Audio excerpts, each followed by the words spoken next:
Dans le TGV et la voiture électrique de haute technologie, j'ai parcouru quelques magnifiques sites touristiques de Chine, du 16 au 21 août 2023, juste 24 heures après mon atterrissage à l'aéroport international de Beijing-Daxing en provenance de Yaoundé, la capitale du Cameroun.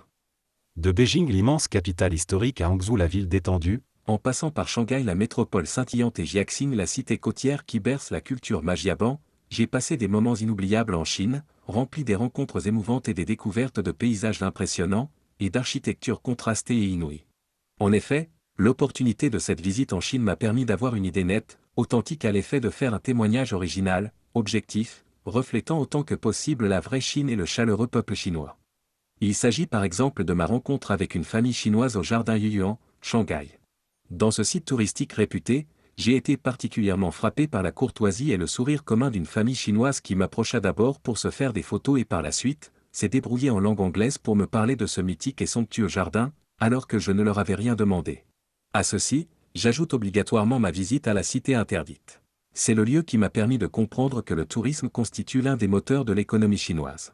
J'ai encore en mémoire ces centaines et milliers de personnes alignées à la queue pour entrer dans ce grand palais impérial, dont la construction date des dynasties Ming et Qing.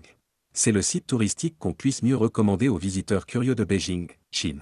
Il garantit en lui seul le tourisme épanoui de Chine.